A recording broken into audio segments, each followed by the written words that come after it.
Corona महामारी के बाद बिहार में ब्लैक फंगस से होने वाली बीमारी भी महामारी घोषित हो चुकी है।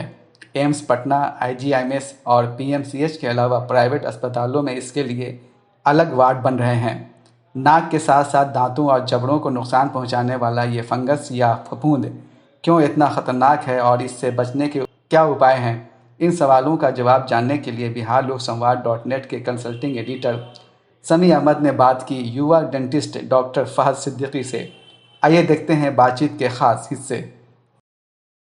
आदाब, नमस्कार। मेरा नाम समी अहमद है और आप मुझे अक्सर देख रहे होंगे कि आजकल बिहार लोक संवाद .नेट की तरफ से हम डॉक्टरों से बात कर रहे हैं, कोरोना के अलग अलग रूप के बारे में बात कर रहे हैं। आज हम बात कर रहे हैं डॉक्टर फहद सिद्दीकी से, जो गया के मशहूर डेंटल सर्जन हैं और काफ़ी इन्होंने कोरोना पर भी काम किया है। डॉक्टर साहब, आपका बहुत बहुत स्वागत है, खैर मकदम है। अस्सलाम वालेकुम, कैसे हैं आप? वालेकुम, बहुत शुक्रिया इनवाइट करने के लिए। जी, मेरा नाम डॉक्टर फहद हुआ। मैं डेंटल सर्जन हूँ और गया में यूनिवर्सल डेंटल में प्रैक्टिस कर रहा हूँ। अभी चूंकि कोरोना को लेकर के मतलब आपने जो भी इनवाइट किया है, आप जैसे आपके सवाल होंगे जी। हिसाब से हम सबसे पहला आगे सवाल बढ़ेंगे। ये है डॉक्टर साहब कि हमने अभी हाल में अखबार में पढ़ा था कि जी।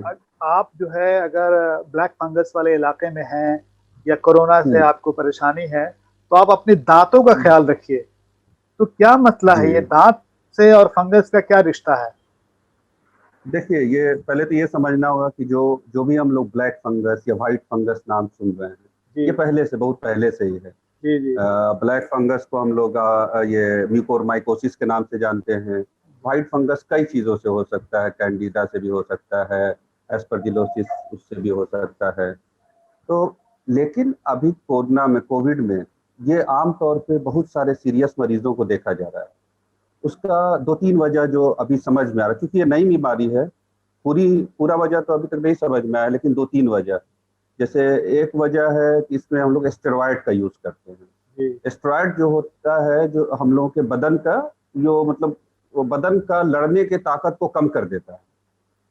तो कैंडिडा या जो फंगस जो होता है, आमतौर पे इम्यूनो कम्प्रोमाइज पेशेंट, मतलब जो जो कमज़ोर पेशेंट होते हैं, जैसे शुगर के पेशेंट हो गए, जैसे कैंसर के पेशेंट हो गए, इस तरह के पेशेंट में बहुत कॉमनली देखा जाता है।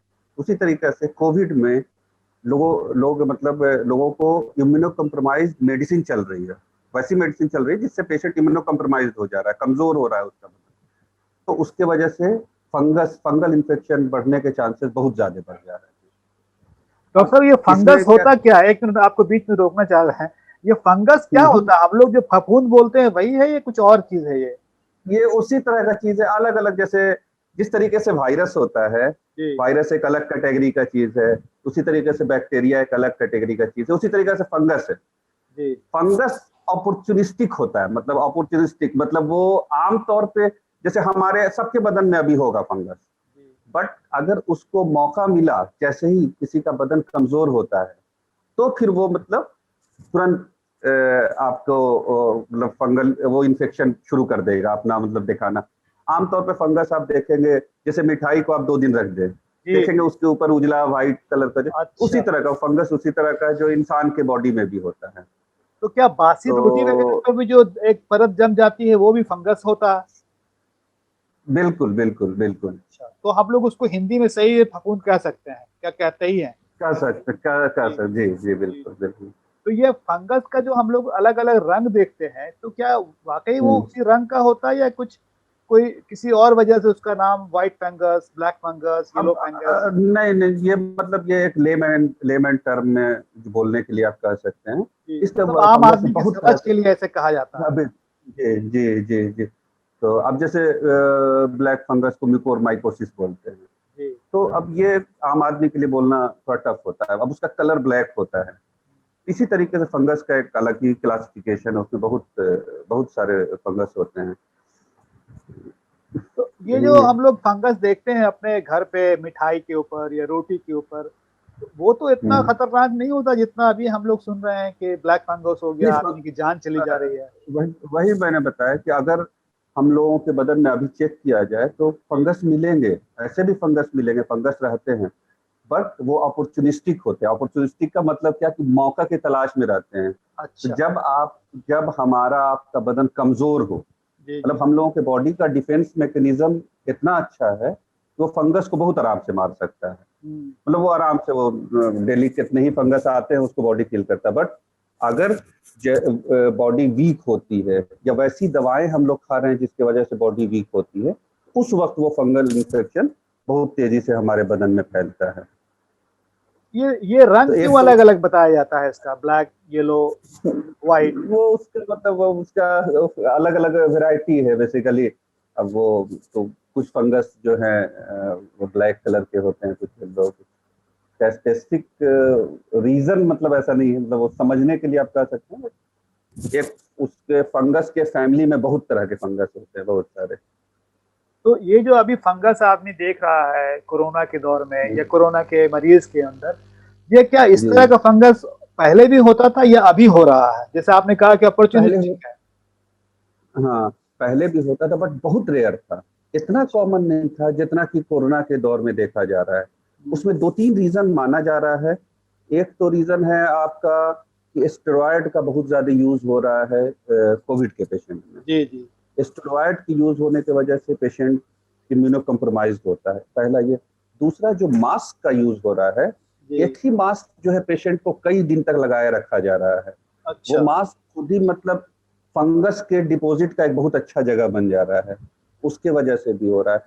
तीसरा एक रीजन, अननोन रीजन इसको बोला जा रहा है, क्योंकि एक बहुत नई बीमारी है, इस पर बहुत ज्यादा अभी तक स्टडीज नहीं हो पाया है। तो मतलब अभी और कोई नया डाटा नहीं, लेकिन कॉमनली जो है, एक तो मास्क के रेगुलर यूज करने से, मास्क को चेंज नहीं करने से, जो ऑक्सीजन मास्क जो हम लोग यूज कर रहे हैं, अच्छा अच्छा। जी। और दूसरा आपको कुछ मेडिसिन जो कि पेशेंट इम्यूनो कम्प्रोमाइज पेशेंट्स को यूज की जाती है, उसमें मेडिसिन की वजह से हम लोग ये कर रहे और हैं। ये जो हम लोग आम मास्क लगाते हैं, क्या ये भी जरिया बन सकता है फंगस का, अगर इसको साफ बन ना किया सकता है, जाए? बिल्कुल बिल्कुल। अगर इसको साफ नहीं किया जाए तो बिल्कुल है ही। सिर्फ फंगस ही नहीं, कई सारे बैक्टीरियल इन्फेक्शन और भी इन्फेक्शन का आपका रीजन बनेगा ये मास्क।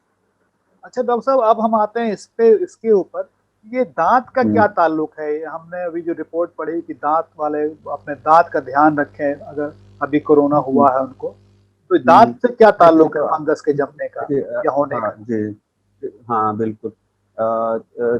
ऑक्सीजन जब भी हम लोग लेते हैं तो यूजुअली मुंह से दिया जाता है। जी। और हम आपको बताया कि फंगल इन्फेक्शन जो अपॉर्चुनिस्टिक होता है, वो मौका मिलता है तो फिर तुरंत अटैक करता है। तो सही। दांत और गम्स, ये जो दो हैं, अगर किसी के हेल्दी नहीं है और उनको स्टेरॉयड ट्रीटमेंट पे रखा जा रहा है, तो उनका बॉडी ऑलरेडी वीक होता है। तो चूंकि माउथ ही स्टार्टिंग पॉइंट है, तो सबसे पहले माउथ, मुंह में, और नाक का स्टार्टिंग पॉइंट साइनस होता है, मैक्सिलरी साइनस होता है। जी। तो मैक्सिलरी साइनस और माउथ, ये दो जगहों पे ब्लैक फंगस या फंगल इन्फेक्शन हो रहा है। अब उसके बाद से वही बढ़ करके मैक्सिलरी साइनस से आपको आंख पे जा रहा है, तो ऑर्बिटल एरिया को आंख को खराब कर रहा है। फिर वही बढ़ करके जब ब्रेन में जा रहा है तो ब्रेन को खराब कर रहा है। तो बेसिकली इसका जो सबसे अच्छा रिजर्वायर है आपको साइनस, ये मैक्सिलरी साइनस जो हमारे मुंह और आंख के बीच में पाया जाता है, जी। ये इसका रिजर्वायर है। यहीं पे ये फंगस डिपॉजिट हो रहा है। अब नीचे की तरफ जा रहा है तो मुंह को पूरा इन्फेक्ट कर रहा है, ऊपर की तरफ जा रहा है तो आंख और ब्रेन को इन्फेक्ट कर रहा है। तो डॉक्टर साहब, ये इसमें कहते हैं लोग कि कई बार जबड़ा निकालना पड़ता है, ऐसे क्या वजह है? जबड़े का भी दिक्कत हो जाती है इसमें? देखिए, ये जो ब्लैक फंगस या फंगल इन्फेक्शन है, इसका जो सबसे पहला जो चीज है ना, वो सर्जिकल एक्सीजन, मतलब उस चीज को आपको काट के हटा देना है। अच्छा। अब वो आंख है तो आंख को काट के हटा देना है, अब वो साइनस है तो साइनस को काट के हटा देना है, अगर वो जबड़े को इन्फेक्ट किया है तो उस एरिया को। मतलब इसको हम लोग मेडिसिन से पहले उस जगह को सर्जिकल डिब्राइडमेंट, मतलब उस जगह को हटाएंगे कट करके, उसके बाद ही दवा का रोल है, दवा इफेक्ट करेगी, दवा उसको फैलने से रोकेगी। तो आप डॉक्टर साहब बता रहे थे कि जैसे ऑक्सीजन का जो मास्क लगाया जाता है उसकी वजह से भी हो रहा है, तो कई लोग जी तो घर पे ऑक्सीजन दे रहे हैं, उनके लिए जी। क्या मशवरा होगा? वो कैसे इससे बचें, क्या करना चाहिए, क्या सावधानी होनी चाहिए इसमें? घर पे जो लोग, एक तो उस मास्क को कम से कम डबल मास्क रखें, वो लोग दो दो रखें। एक मास्क को जब भी वो उतारते हैं, मतलब 24 घंटे में मास्क चेंज कर देना चाहिए। उसको आप ऑटोक्लेव कर सकते हैं, नहीं भी किए तो कम से कम गर्म पानी में, खौले पानी में उसको खौला लें, उसके बाद से ड्राई करके यूज कर सकते हैं। दूसरा एक यूज हो रहा है, आप देखेंगे ऑक्सीजन सिलेंडर से के बाद एक पानी का बोतल होता है, उससे ऑक्सीजन होते हुए मास्क में जाता है। वो पानी भी बहुत ज्यादा डिसइंफेक्टेंट, मतलब वो इन्फेक्ट कर रहा है। उस पानी को लोग क्या कर रहे हैं कि घर का ही टैप वाटर उसमें डाल दे रहे हैं या नॉर्मल वाटर उसमें डाल दे रहे हैं। वो कभी नहीं करना है। आपको हमेशा डिस्टिल्ड वाटर, मेडिकल से डिस्टिल्ड वाटर या सैलाइन जो होता है उसको यूज कर सकते हैं। कभी भी नॉर्मल वाटर यूज नहीं करें ऑक्सीजन सिलेंडर, जब ऑक्सीजन घर पे यूज कर रहे हो तो। और मास्क को रिपीट करें, 2 मास्क रखें, एक मास्क को 24 घंटा लगाएं, 24 घंटे के बाद फिर दूसरा मास्क आप यूज करें। अल्टरनेट लगाएं, उसको लगातार न लगाएं। अल्टरनेट लगाएं और जब बदली करें तो उसको साफ सफाई करें। तो साफ सफाई में तो आपने बताई बात कि उसको गर्म पानी से धो देना चाहिए। हम खौला दे उसको उसी में बकेट में रख दें। जैसे बच्चों के आप देखते हैं फीडर को लोग खौलाते हैं, उसको खौला करके अपना उसके बाद से फिर यूज करते हैं। अच्छा डॉक्टर साहब, क्या कोई ओरल हाइजीन भी इसमें काम करता है? मुंह की साफ सफाई का भी रोल है इसमें? देखिए, ओरल हाइजीन तो आपको मेंटेन रखना ही है। और ओरल हाइजीन आपका गम्स का, यूजुअली ये गम्स को सबसे ज्यादा इन्फेक्ट कर रहा है, मसूड़े को। तो गम्स आपका हेल्दी रहना चाहिए। उसके लिए एटलीस्ट जिसका हेल्दी नहीं है उनको डेंटिस्ट से विजिट करना चाहिए, गम्स को क्लीन करवा लेना चाहिए। गम्स और दांत के बीच में जो गंदगी है, दांतों में जो भी कैविटी है, उनको ठीक करवा लेना चाहिए। अभी कोविड में अगर आप नहीं निकल सकते हैं घर से बाहर, एटलीस्ट रेगुलर माउथ वॉश का यूज कर लें। अच्छा। जो भी मार्केट में अवेलेबल माउथ वॉश है उसको यूज करें। यही सब है। ब्रशिंग, रात में सोने से पहले भी ब्रशिंग जरूर कर लें। मॉर्निंग में एक बार, मतलब 2 बार आपको ब्रशिंग करना चाहिए, रात में सोने से पहले और मॉर्निंग में।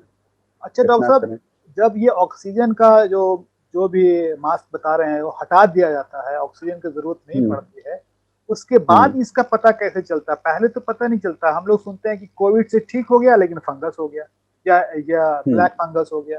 तो जब मास्क हटा दिया था फिर भी क्यों ये जारी रहता है?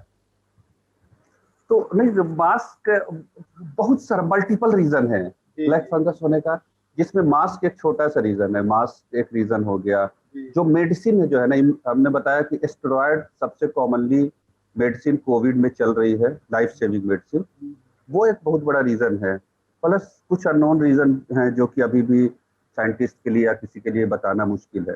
दूसरा क्या है कि फंगस जो है ना वो लास्ट में आता है, मतलब पहले आपको दूसरे इन्फेक्शन होंगे।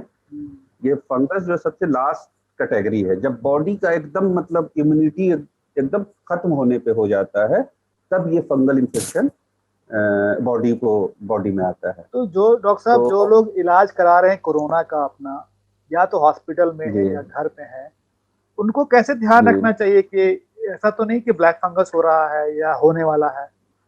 उनको क्या ध्यान रखना चाहिए? किस चीज को गौर करना चाहिए कि अच्छा ये प्रॉब्लम हो रही है, कहीं उसकी वजह ये तो नहीं? क्योंकि ये भी हमने सुना है कि अगर शुरू में मालूम ना हो तो बाद में बहुत दिक्कत होती है, इससे जान चली जाती है।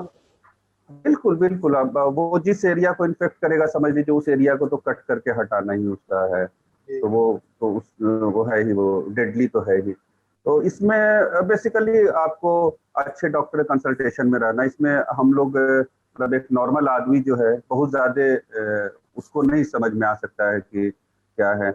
और वो डिपेंड करता है किस स्टेज पे, मतलब थोड़ा एडवांस स्टेज पे ही जा करके ब्लैक फंगस होता है। तो अगर कोई रूटीन फॉलो अप करवा रहा है अपने डॉक्टर से, तो डॉक्टर ही अच्छे से पता लगा पाएंगे। एक नॉर्मल आदमी के लिए पता लगाना मुश्किल है। सही बात।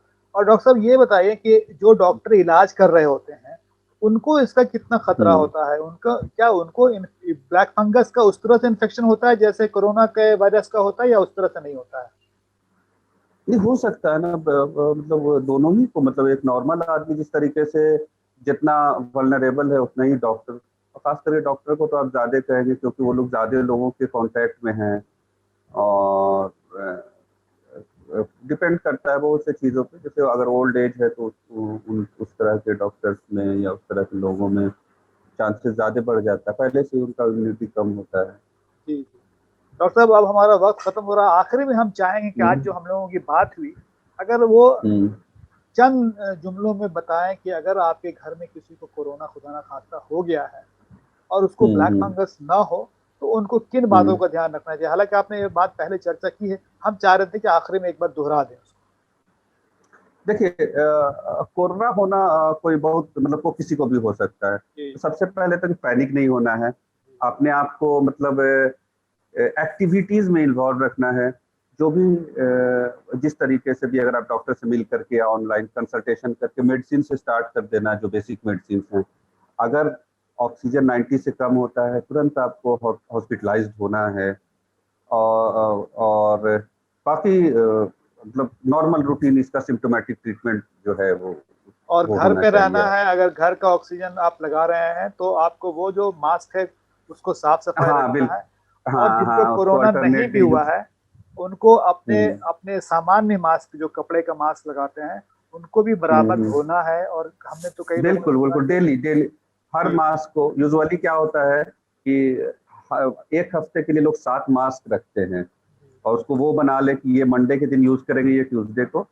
और डेली एक मास्क यूज करें, उसको धोने को डाल दें और फिर उसको नेक्स्ट वीक यूज करें, क्योंकि वो वायरस चांसेस रहता है कि 2 से 3 से 4 दिन उस मास्क पे अगर है भी तो एटलीस्ट 6 डेज के बाद वो वायरस नहीं रहेगा उससे। जी। तो अल्टर मतलब कि एक मास्क को मतलब आज अगर मंडे को मास्क करें तो वो मास्क नेक्स्ट मंडे को यूज और करें, अगर वो उतना आइडियल मास्क नहीं तरीका। रख सकते हैं तो कम से कम धो के उसको धूप में सुखा लें।